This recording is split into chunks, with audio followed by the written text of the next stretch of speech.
Hey y'all, what's up? Welcome back to episode number 2 of Girl Boo Podcast, and I am your host, Jade Cabrya.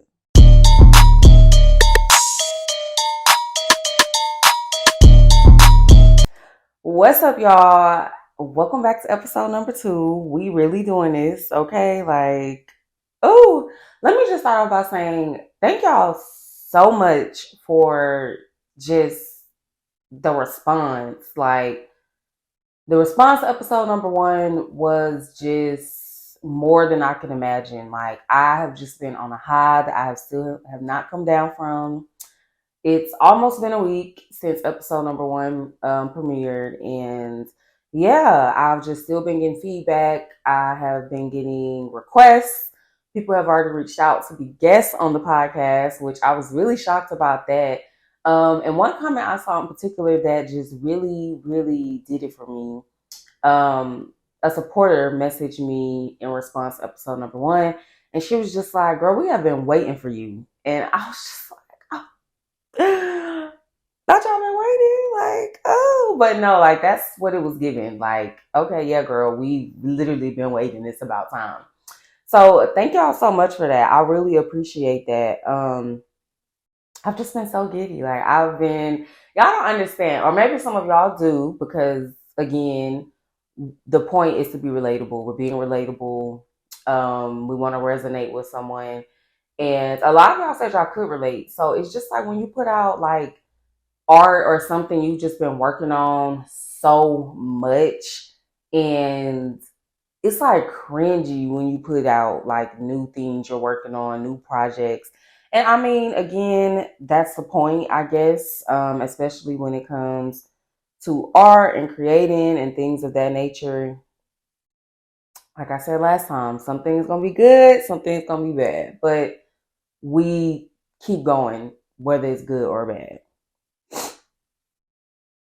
So I also love that you guys engaged. Some of you guys responded to our social media posts. So if you are not following us on social media, be sure to get connected, become a part of the conversation at Girl Boo Podcast on Instagram. It's also on these show notes.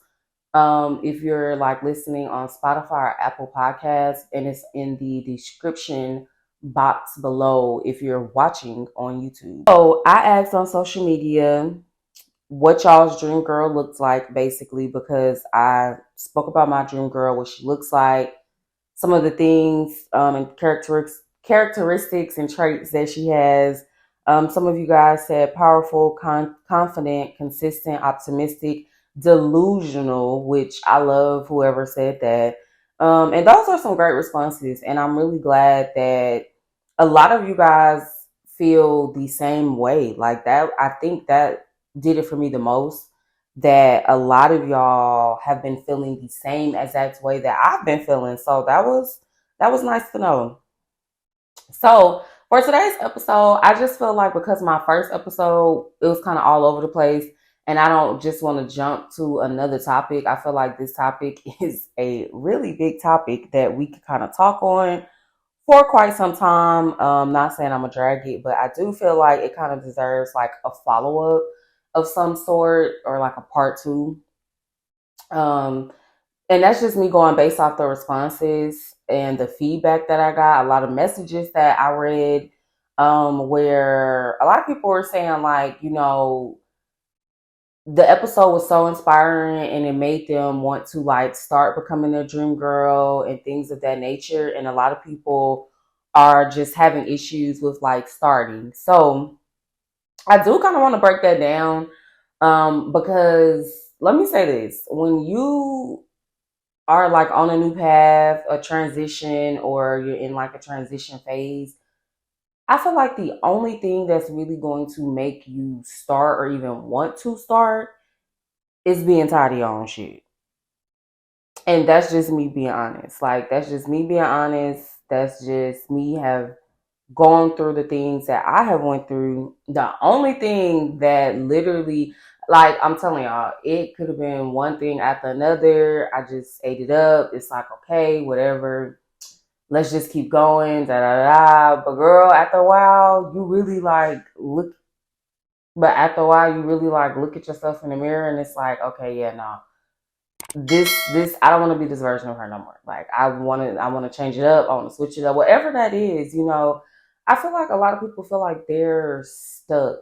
Like, and you may be stuck. I've been stagnant. I've been stuck in different situations, but I've always seen that post on Twitter. It's like some meme with like a forest of some sort. And it's like, you're not a tree. You don't have roots. You don't have a trunk. Like, you're not stuck. You can literally move at any time.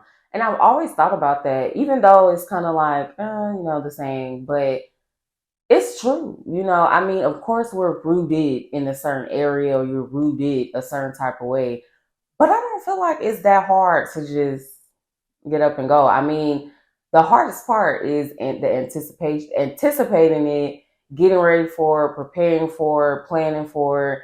But the actual, like, just transition or move really is not that hard. I mean, and I guess I think about it like with myself.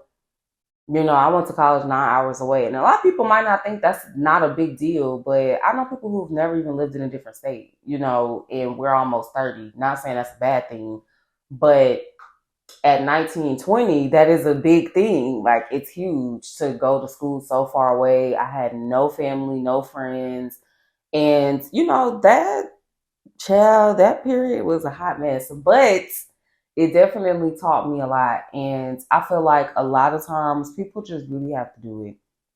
You just really have to do it.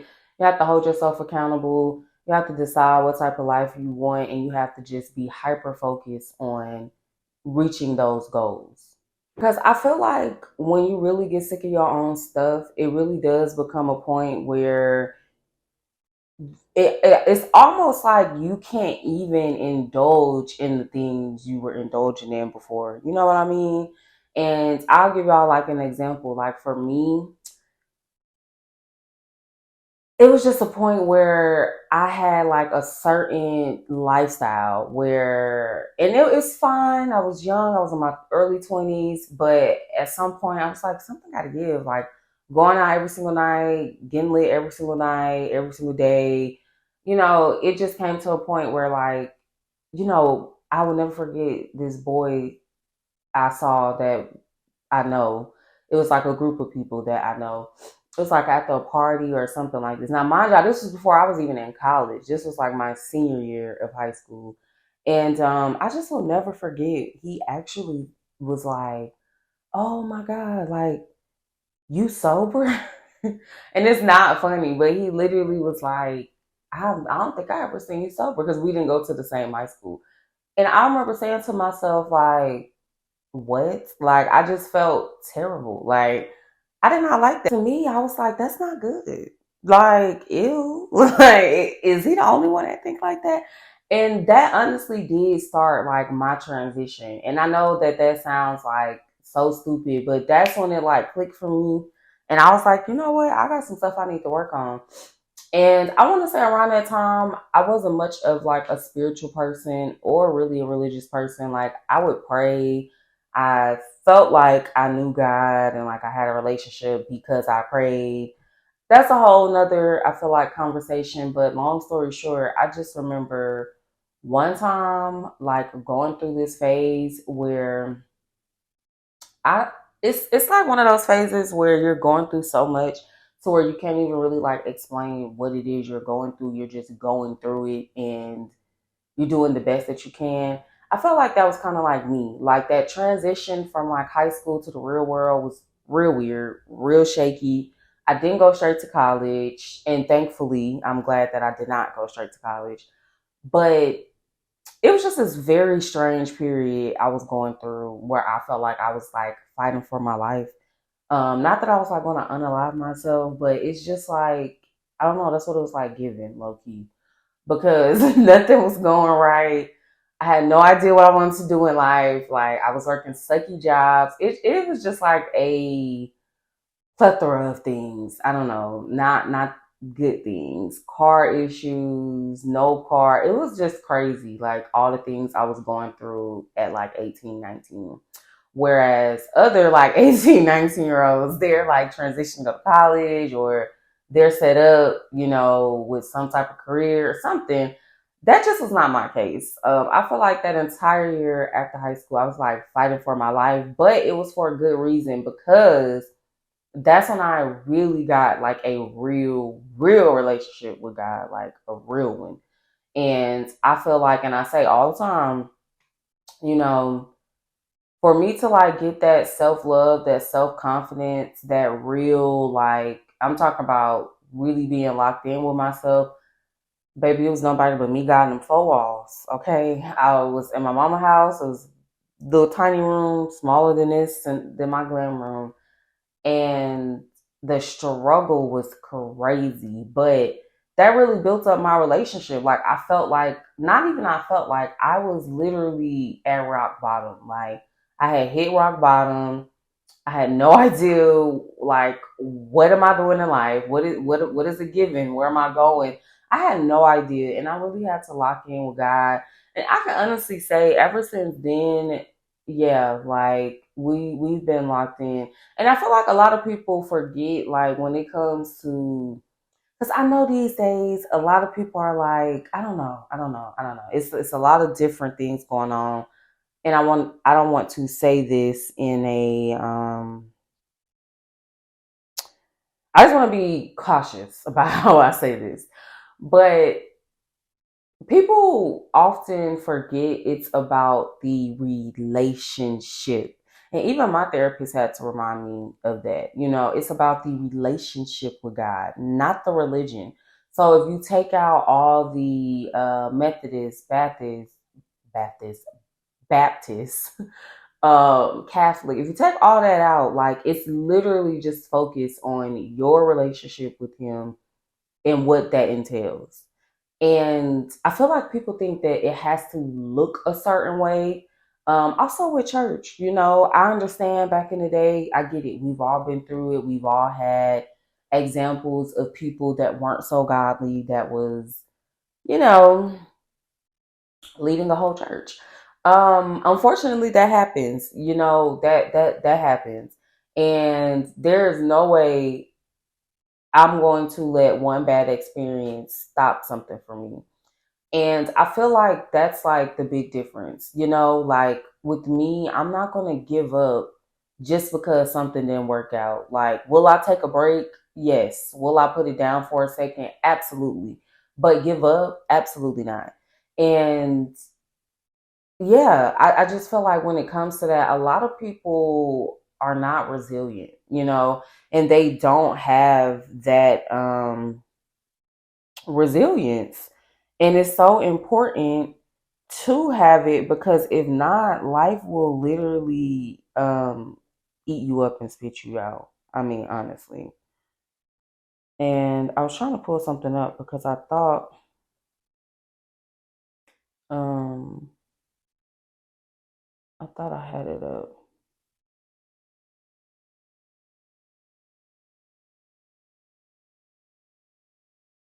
Okay.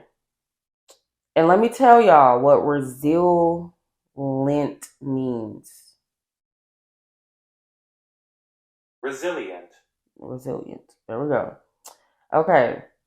Of a person or animal able to withstand or recover quickly from difficult conditions, similar to strong, tough, hardy, quick to recover, quick to bounce back, difficult to keep down. I know that's right. Adaptable, flexible. The opposite is vulnerable, sensitive, um, springy. Oh, I like springy. I've never heard springy. Durable, strong, sturdy. I like that. I really like that because, so often we like describe ourselves as strong. And I did that for the longest. And I feel like these last 3 years, I have been saying, you better not say nothing. Do not describe. Listen, if anybody say anything about me being strong, oh, you so tough. I don't want to hear it. I don't want to hear it. I feel like these last 3 years, if I heard the word strong when it comes to describing me, I'm going to flip. And rightfully so, because it's like, why do I need to always be strong, tough, whatever? And for me personally, I used to be one of those people that's like, well, why is this happening? Why did I have this kind of life? Why did this happen to me? Why? For a very long time. And it wasn't until I started and I developed that relationship with God to where I started to ask, like, okay, well, what is this teaching me? What is this lesson? Like what, because everything is either a blessing or a lesson. I truly believe that. And as cliche as like a lot of the sayings or mannerisms, routines, as it is like when it comes to becoming resilient and just having like that faith, it's a lot of the same stuff. It's a lot of the stuff we used to hear growing up, honestly. I can remember doing things now at 28 that I heard when I was like 13, 14, thinking, oh, that's corny. Like I would that seems crazy. Like, why are they doing that?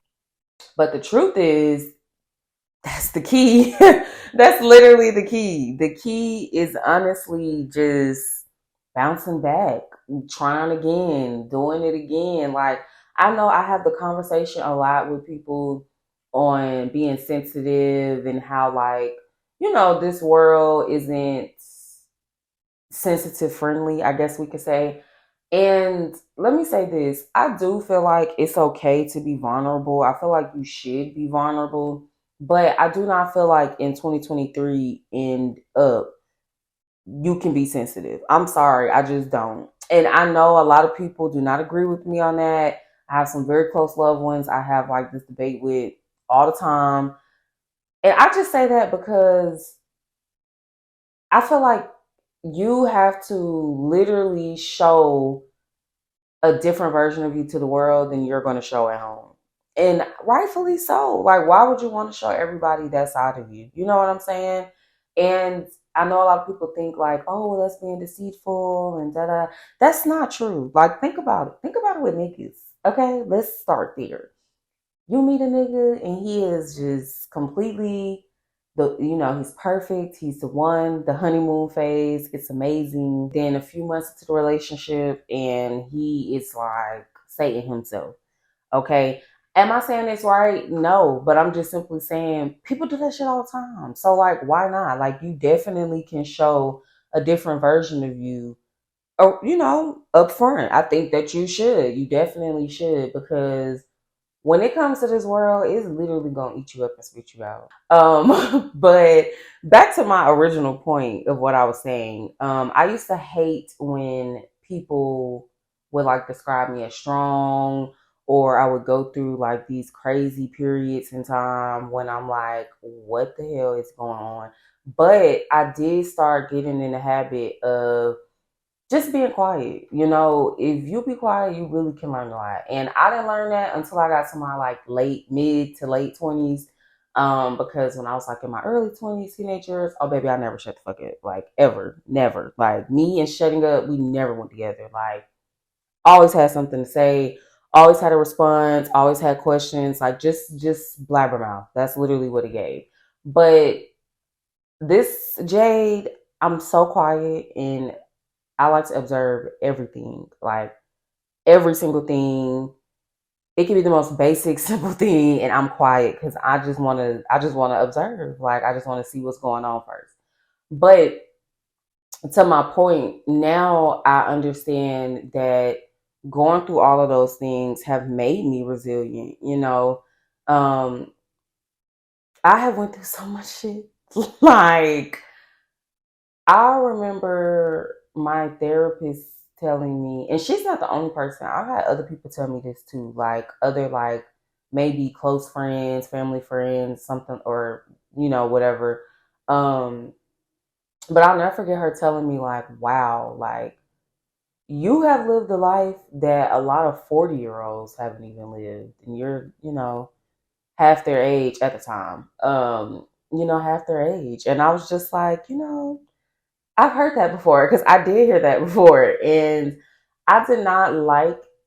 hearing stuff like that at first, but honestly, that's who I am. That's what makes me me. Like my hardships growing up, me having to bounce back constantly. And I used to say all the time that it was a point in life where I never got to grieve.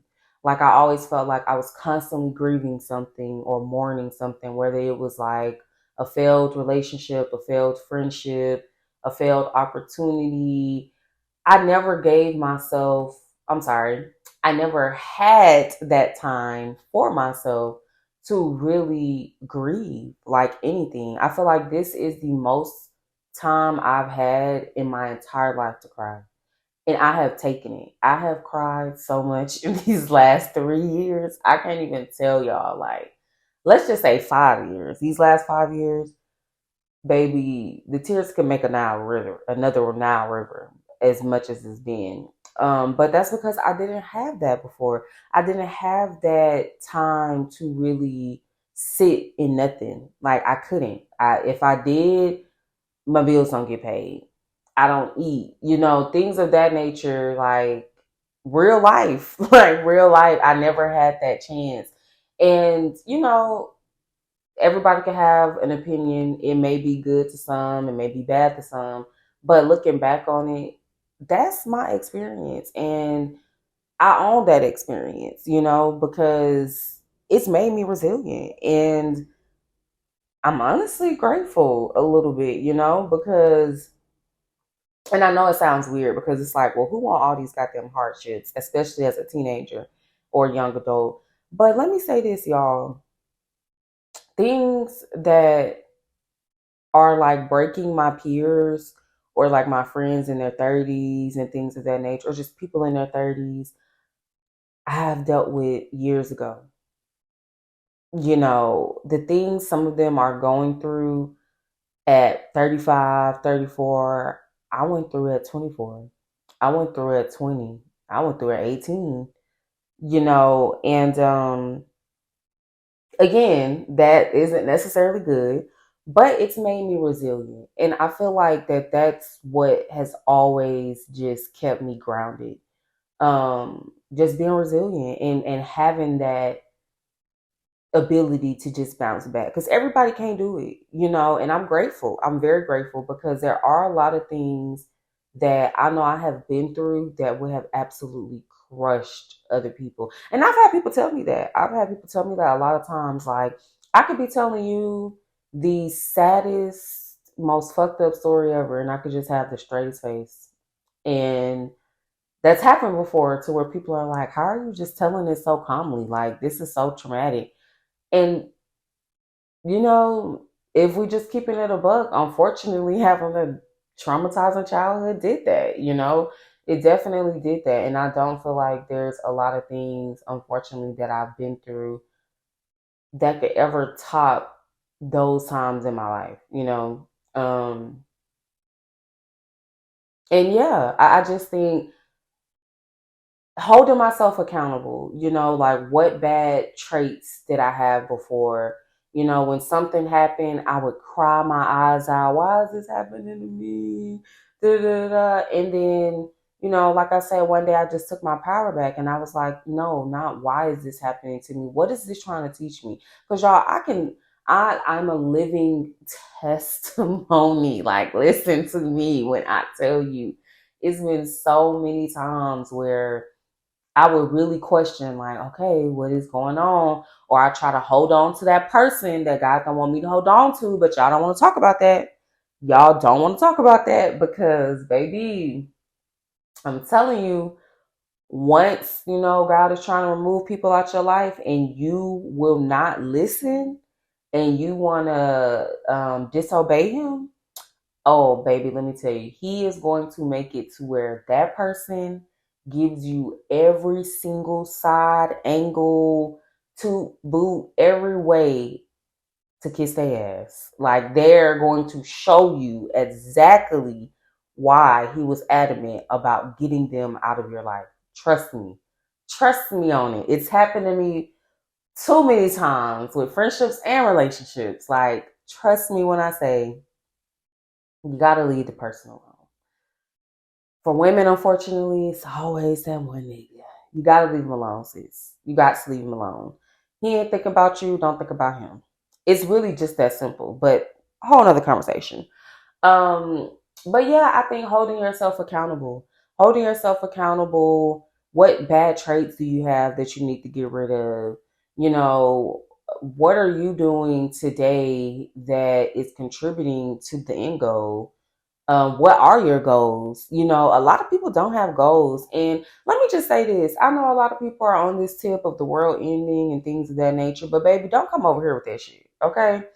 We are Delulu over here, and the good Delulu, not the Delulu where that nigga ain't text you back in a month and you still blowing up his phone. We're not talking about that type of delusion, ma'am. We're talking about we're delusional with our goals.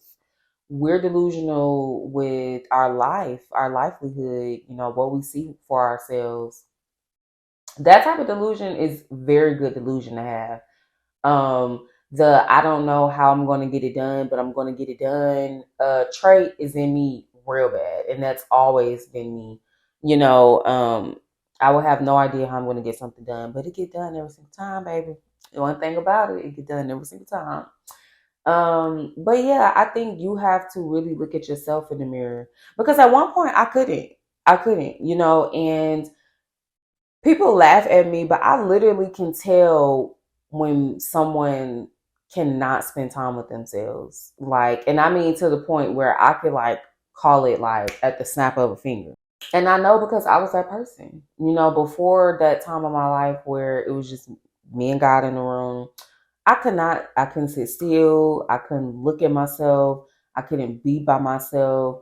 I couldn't sit in silence. And, you know, the one thing I do regret when it comes to like my healing journey, I regret not documenting it in different ways, which I can kind of explain later. But you know, I used to journal back then, but that was about it. You know, I didn't really take pictures. I didn't do video, like journal entries, like verbal, voice notes, emails. I just do a whole lot of different things now today. And back then, I just limited myself to like journaling only. That's like a harsh reality, you know. I know that's not easy. Again, I've been there, so I know what that's like when you can't even look at yourself in the mirror.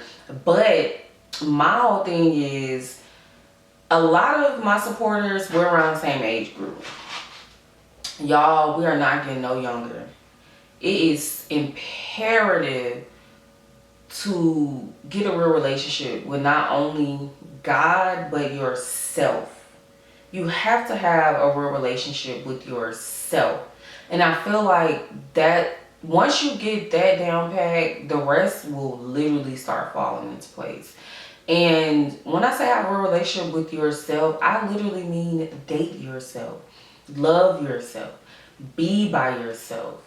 You know, like you just really have to have that time because if not, you will have no idea what it is that you truly like, that you truly dislike. And it really can break or make a lot of your relationships. I'm sorry, it can definitely break or make. Not it could, it is going to either make or break your relationships moving forward, you know.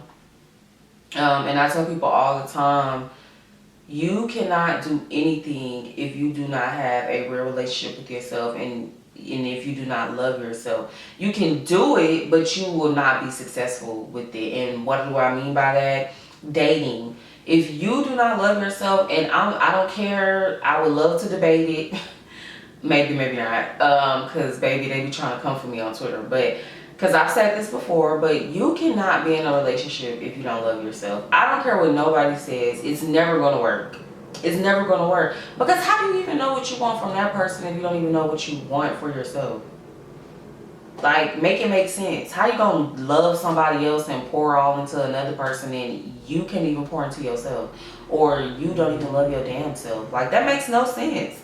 It makes no sense. And let's talk about it too. These niggas these days, they love women with no self-love. Love them. They love them, they love them, they love them. Like, they would pick the girl with low self-esteem before they ever pick, like, an alpha female or like an independent female or just a female that loves themselves. And I'm just saying female. I'm not one of those female, by the way. But because I do hate when women say female, so holding myself accountable. But yeah, it can't do nothing. Even like motherhood, I tell people all the time, like if you don't take care of yourself first, them kids gonna suffer. I don't care. It's a hill. I don't say DIE. I like to say it's a hill I'm gonna stay on. Cause why do I have to DIE on the hill? Like, why does it have to be that? Like, I'm gonna stand on it, but I'm not DI. Not yeah. We're not doing all that. I'm not gonna not be here because of it. But anyway. But yeah, it's a hill I'm gonna stay on because if you don't put yourself first, them kids are gonna suffer. And I'm glad that in this day, it's becoming more normal to take care of ourselves first, to put ourselves first. We need to, especially as women. Like, come on, let's keep it a buck. We all know the woman is the, glue of the household. Like, think of all the places we're being stretched, all the things you're doing, all the people you're taking care of, all the relationships and friendship you're nurturing. Why would you not do it to yourself? Why would you not do it with yourself? Take yourself out. I was just even saying the other day, it's been a minute since I've been on a date by myself. I mean, I do have a young baby. But she's always with me. So it has been a minute since I've just been able to just go to the bar or something like that. Which I need to get back on to. Because I do have like my mommy time, but that's just like me in my glam room for hours, just doing whatever I want to do, or running errands. It hasn't been like me just going to go sit down, by myself. So that is something I'm about to get back into. But yeah, I feel like once we start holding ourselves accountable, everything else kind of falls into place. Sometimes we really are the problem, even though we don't like to admit it. We really are. And I love that I'm in this place where I can be like brutally honest with myself, but I also can give myself grace. But I also can hold myself accountable, and I feel like it's nice to have that balance between the three, because you don't want to be so honest with yourself to where you're not also nurturing yourself or giving yourself that grace. And I never used to give myself grace ever. Like, grace, what is that? I like grace, like I didn't even really know what that, like I knew what it meant, but it's like I never in life gave anybody grace, not myself, not others. Like, and that may be the cause of, or it may be the reason. The reasoning may be because of some other things, but this is the most I've ever given myself grace. When I was pregnant, I had no choice but to give myself grace, y'all. Like, that's the first time I had to ask for so much help. Like, I've never had that much help until I was pregnant. Like, even just going grocery shopping was a task, or I needed help. I couldn't lift things. I had to get people to get things off the shelf for me and put things in my buggy and unload. And I'm grateful for that. But at first, y'all, I'm not even gonna cap, I was so aggravated when I was pregnant, because I'm such a, like, I need to do this, let me go do it type of girl. Like, I'm such a, come and go. I'm just coming and going. And having a baby really sat me down in the sense of, like, damn, I can't do nothing, like, nothing by myself.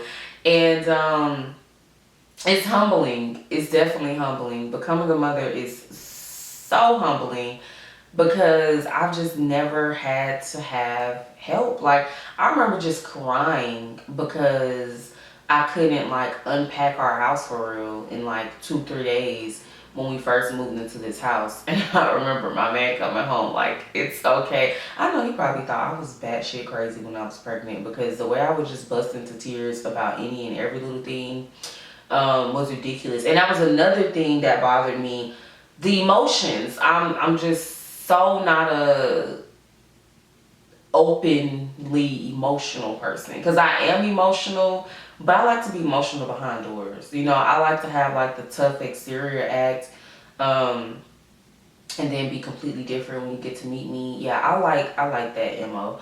And I don't mind having that description. So when I was pregnant, it was just tears. Like, it was just too much for me.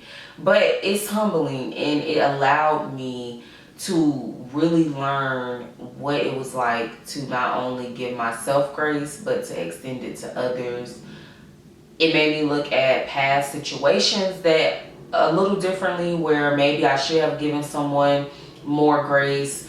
It also makes me recognize situations where I might have, been the fall guy for a situation or something, and that friend or relationship, whatever it was, they should have extended grace to me while I was also going through something. So it has helped me really recognize those things in the past.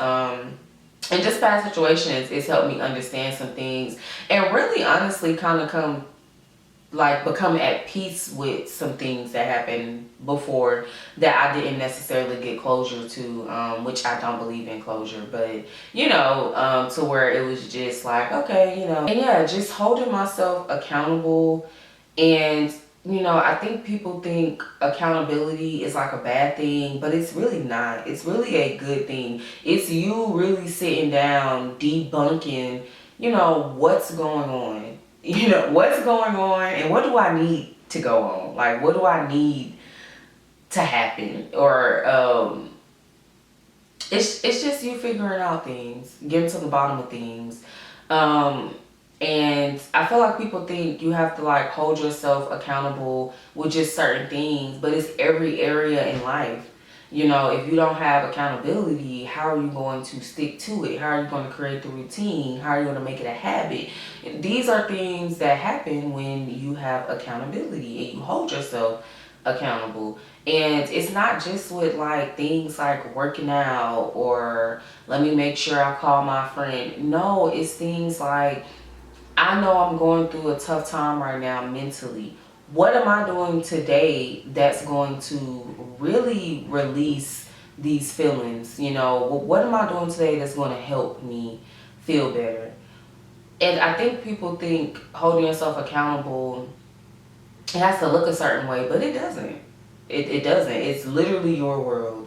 And y'all probably gonna hear me say that every single time in every episode, and I hope that it get on y'all nerves, because it's something that I have to tell myself every day too. Like, it is my world. These motherfuckers just here, okay? They're just here, living in it. I don't know why they're here and why, but anywho, it can look like whatever you want it to look like.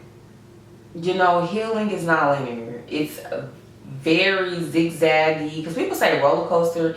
I don't even think it's roller coaster, because it's like sometimes you go up, down, but then you go back, you go around, you may go that way, you may come back over here. It's real like scribbly. It's not even a roller coaster to me. It's scribbly. You literally can be any which way during your healing journey. Like, it just depends on, I feel like, your circumstances, what you're doing, and what you're contributing, to your healing journey. But accountability can really be beautiful when you really do it right, and you're coming from a genuine place and not like a place of like beating yourself up. That's not what accountability is. Accountability is just holding yourself to a higher standard, because you know that you could do better. You know that matter of fact, we got the laptop, girl, because you know what, this I didn't even plan on I've been planning on like pulling out my laptop, but I'm like, girl, you know what, we got the definition right here. Accountability, the fact or condition of being accountable, responsibility. So let's see, reporting and obedience. And it just says the key takeaway is the acceptance of responsibility for one's own actions. It implies a willingness to be transparent, allowing others to observe and evaluate one's performance. I like that. And a great example of accountability is when you are focused on achieving your goals and tasks. If you're able to limit distractions and pressures, you're successful in achieving your goals efficiently. Moreover, when your team sees this, You're setting a good example for them. You build a strong work ethic for your team. And that is from tickthoseboxes.com.au and Google. So perfect. That's literally what I was saying. The goddamn grass people again. I feel like the last episode, they were. But anyway, we about to wrap up. So yeah, and it even says like the four components of accountability is participation, evaluation, transparency, and feedback mechanisms. And that's also from tickthoseboxes.com.au. That is great. Yes, participating by just starting. That's literally the participation. Evaluation, maybe after a week of doing something. Hey, how was this first week? What do I want to focus on the next week? What could I have done better last week? What was working, what wasn't working? That's basically what I mean. Transparency, being honest. Yeah, last week I was really fucking up. I got off track a whole lot. I need to get back on it. And then feedback. I feel like asking for feedback is really good, but I feel like that should come at like a later state in your healing journey. I feel like you should just focus on participating, being transparent, and elevating. Because again, I feel like when you're in that state, you're very vulnerable and you're very sensitive, and feedback too soon may kind of rock the boat, not in a good way. It may make you stagnant, and I just don't think that that's a good idea. But the rest of them I really love and I agree with. So key takeaway from, I feel like my therapist saying that, but key takeaways from this episode: hold yourself accountable, be transparent, be vulnerable when it comes to holding yourself accountable, and just be honest with yourself. Really write it down. And get to it. That's literally it. You literally just gotta do it. Like, write down what it is that you want. It's a new week. Maybe try next week. Because yeah, this episode will have already came out. But maybe try writing down some things that you want to accomplish for the week. Even if it's just 3 things. Try those 3 things for a week. And then that next week, look back, evaluate, see what worked, see what didn't work. And you keep going. That's the way we start. That's just how we do it. I hope you guys enjoyed this episode. I promise I'm going to get so much better with like the flow of it. It's been a minute. I have been very rusty. Not being behind the mic in some years. So it has taken me a little bit to get a little more adjusted, getting back into it. I know I'll get my groove back eventually. And I think that's why my first episode was so cringy, because I was just like, oh my God, girl, I'm rusty. I'm very rusty, but we're going to keep at it so that we can, get to where we need to be. So I appreciate you guys. I hope you guys are joining in on the conversation on our social media. Our Instagram is @GirlBooPodcast. Be sure to follow us and engage in the posts. We will definitely have some different engaging posts up from this episode this week. Below, be sure to tell me what you guys think. Are you holding yourself accountable? Are you not holding yourself accountable? And what are some things that you probably could do to shake the table and shake it up a little bit? I hope you all have a great week, and I'll see you in my next episode. Bye, guys.